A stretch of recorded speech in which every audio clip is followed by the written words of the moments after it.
Greetings, everyone. Hope all of you are having an absolutely fantastic day. We are back again with more Shadowrun Dragonfall. During my review of this game, I went over each of the companions and gave some general thoughts about how you should build them up, but I thought it might be valuable for some people to actually go line by line through their potential upgrades and explain why I made the decisions I did, so that it will help you figure out your own potential builds for these characters. So let's go ahead and get started with Blitz. So Blitz serves as your decker, which is essentially your hacker. So he's not someone who's going to be all that great in combat no matter what you do, but you do get a couple of options to try to make him better. So at level 3, you get the option of allowing his SMG to pierce 1 point of armor, or you can give him a cybernetic upgrade, which is going to increase his accuracy by 3% for a total of 6%. I would say again, he's not all that great in combat, so it really doesn't matter that much which one you do. I personally prefer to go with the accuracy, because being able to strip off armor only matters if you actually hit. So I usually go this way, but honestly, either way, you can pick whatever you want. He's not going to be all that great. At level 4, you get the option of either increasing his decking by 1, or you can increase his ESP control by 1. So ESP control, or ESPs, are rather programs that you can deploy while you're decking in the Matrix. I absolutely would recommend that you go with increasing his decking by 1. The higher his decking is, the more resilient he's going to be while he's in the Matrix. And when you're in the Matrix, you're all by yourself. So it's really, really important that your decker is as competent as possible by themselves when they're handling that role. At level 5, you can either take a deck upgrade, which allows you to use the Fairlight Excalibur Cyber deck, replacing his old Cyber deck, or you can get a cybernetic upgrade that will allow you to increase your move speed by 4 as a 0 action point action with a duration of 1 round. Unquestionably, the cyber deck is what you want to go for. In addition to your actual decking ranking, your cyber deck plays a huge role in how good you actually are at decking, and it's absolutely vital that you have the best version possible. Unlike your main character, who if you play him as a decker, you can just buy him a new cyber deck and make sure it's constantly upgraded. You really need this upgrade from your levels for Blitz. So this is really, really important. Definitely want to pick this up. And I think it is worth noting that as a troll, I was limited to a decking skill of 6, so I'm pretty sure you needed 7 in order to be able to pick up this particular cyber deck. So at the end of the day, Blitz could potentially become a better decker than what you could get if you're playing as a troll. And then finally, at the last level, you have the option of pain suppression, which means when you are in the Matrix, all damage that you experience is going to be reduced by 3 if it happens in the real world. So basically, while you're jacked into the Matrix, enemies in the real world can actually attack your character, and it can force them to pop out of the Matrix. So it's really important that you use your teammates to keep as much pressure off of that character as possible while they're trying to deck in. But this is going to help to reduce the damage that you take and potentially reduce the possibility that you're going to be pushed out of the Matrix due to an attack. The other option is to take your Nova Hot targeting, which anytime you use your marked target ability, it's going to reduce the target's armor by 2. So instead of usually attacking with a weapon, instead, a lot of times if you're a decker, what you're going to do is use the marked target ability, which makes a particular target easier for other people to be able to hit. And now with this, not only are you going to make it easier to hit, but you're also going to strip 2 armor off of the target, which means they're going to take more damage. So I think both of these are actually pretty good, but I prefer going with Nova Hot targeting. I try to use my party members to keep as much pressure off of my decker as possible. Plus, most of the time you don't have to deck while you're in the middle of a battle, or at least not in the middle of a really, really heated firefight, or the place where you're decking is far enough away from where the real chaos of the battle is happening that most of the time enemies are not going to target you. So I think it's much more valuable to increase the efficacy of your mark target ability, which is actually really useful for all the rest of your party members. All right, next up is Glory. At level 2, she's gonna get either the Razor Specialist ability, which allows her to do a razor slash that pierces up to 1 armor and may do AP damage, or she could take the Pistol Specialist ability, which allows her pistol to do 2 additional damage and it'll pierce up to 2 armor for the cost of 1 AP with a 2-turn cooldown. I absolutely think you should go with Razor Specialist. Like I said in the review, I think Glory is much better with claws than she is with pistols, so you should just be taking that all the way. At level 3, you have the option of increasing her medkits to a premium medkit, which means it's going to be a level 3 medkit and heals a minimum of 30 HP. Or you can increase the status of her Bomuna trauma kit from gold to, I think she starts out with a bronze version. I absolutely would say you should go with a med kit. Basically, the trauma kits are for when you die. If you die, the trauma kit will automatically bring you back to life. But you shouldn't be revolving your strategy around dying. You should be doing well enough where your characters are not going down all the time. So instead, take medkits and just use medkits when you need to help ensure that she's able to stay up. At level 4, again, you get a choice between a claw attack or a pistol attack. Obviously, you're going to take claws. This particular one is going to do 2 hits, and each hit strips 2 armor from the target. This is absolutely fantastic. Really sets enemies up by not only popping them out of cover, but also removing a ton of armor to help ensure your other party members can do maximum damage against those targets.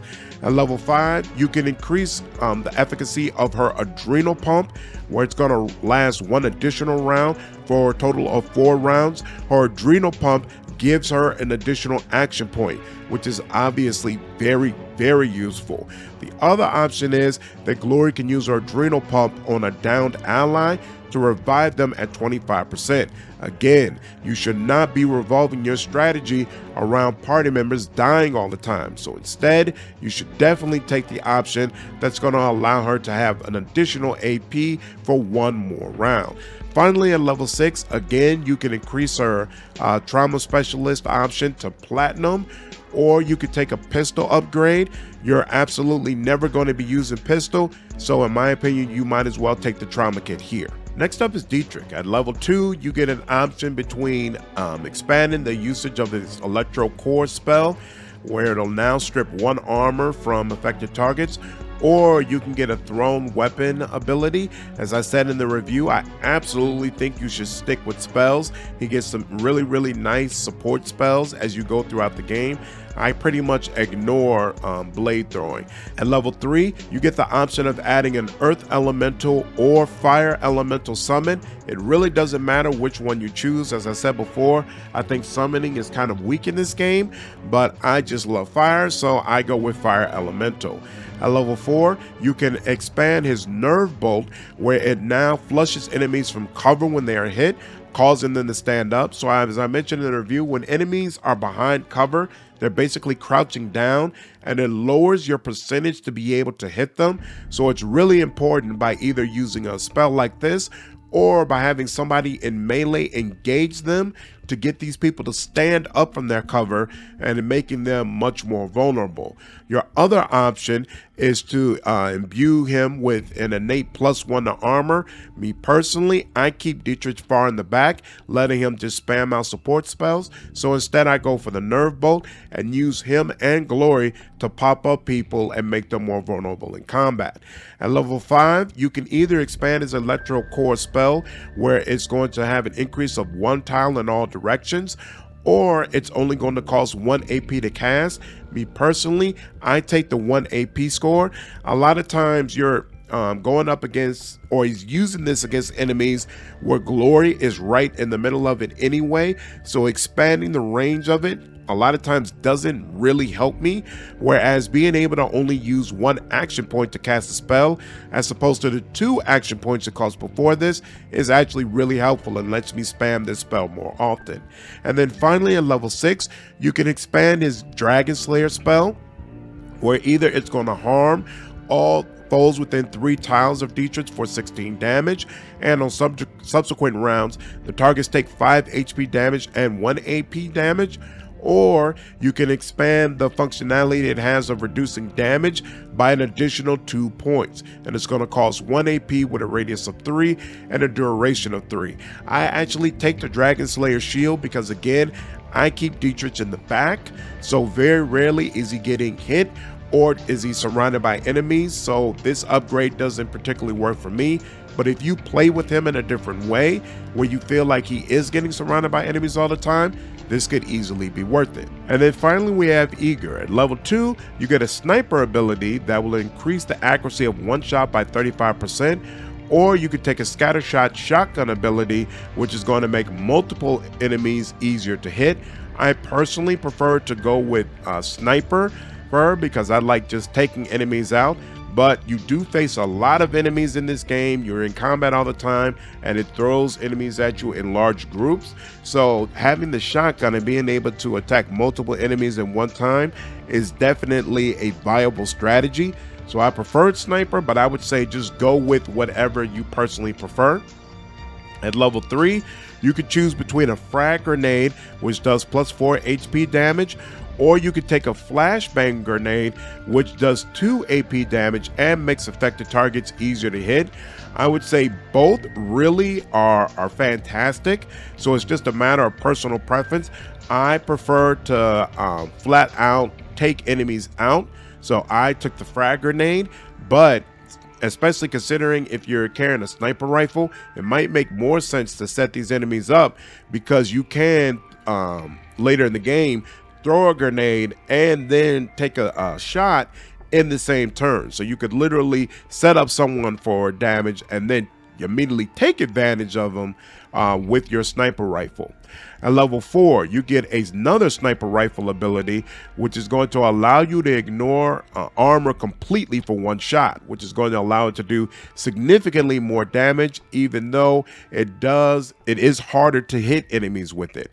Your other option is a shotgun ammo mod, which allows you to set targets on fire and strips 1 armor, causing an ongoing damage of 4. So obviously, if you took scattershot here, you'll probably want to continue with shotguns here. I went the sniper rifle route and took this option, and I definitely didn't regret it. Came in handy a lot of times because the sniper rifle has such a long range and it already gets high accuracy anyway. The decrease in accuracy on this particular ability is not a death knell, especially if you've already used other abilities on a particular target to make them easier to hit, like Glory engaging them in combat, or Dietrich having used his raid that causes them to pop up as well. So either strategy is going to be very, very nice. I'm partial personally to sniper rifle.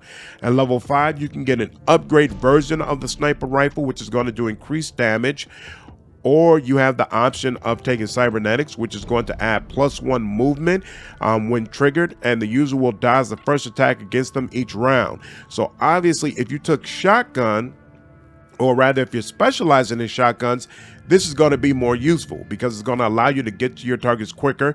Of course, you want to be in short range when you're using your shotgun, and because you're in short range, you're going to be more susceptible to damage. So being able to dodge the first attack against you is going to be very nice. Whereas if you've been specializing in sniper rifles, having the upgraded version of sniper rifles that does more damage is going to be very, very useful. And then finally, we get to the very last option, which is either she can reload all of her equipped weapons for 0 AP, which is super, super nice. Usually it costs 1 AP, and of course you have to reload on a regular basis. So this really helps her AP management. Or you get an ability that allows her to target 2 enemies in one action. Now, this is actually kind of a tough choice, because even though I played with a sniper rifle for the vast majority of the game, as part of her personal quest, she can actually get a rifle, which is not a sniper rifle. It's actually just a regular assault rifle, but I believe that it's actually the best weapon for her and probably the best weapon in the game. So by the end of the game, even though I took the sniper rifle route, I was not actually using a sniper rifle. So technically the speed loader helps more because this ability for the sniper rifle to hit 2 enemies at once doesn't apply with any other weapon. You could make the case that you could switch back and forth between weapons, where you could essentially take the sniper rifle, hit 2 enemies with it, then switch back to the assault rifle and use it for the rest of the game. But that basically means that you're taking this ability with the understanding of, you know, it's going to have very, very limited usage for you, whereas speed loader is obviously going to be useful overall. I would say that both of these abilities are fantastic and both of them are very useful for you. So it's a matter of personal preference. I will say I took the sniper rifle ability, but I lack the patience to switch over to the sniper rifle just to use this and then switch back. I basically always kept that assault rifle in her hands. So in hindsight, I would say for me, the speed loader ability makes more sense and would have helped me more. But if you know you're the type that has no problem switching back and forth between weapons, then taking the sniper rifle ability might make sense if you've been leveling sniper rifle. But if you've been leveling shotgun, then obviously speed loader is the best option for you. And that wraps up all the upgrades for the companions that you get. I hope you all found this information valuable, and I hope all of you enjoyed this video. If you did, please leave me a like, share this content, subscribe to the channel, and become a member if you haven't already. I will see you all in the next video. Take care.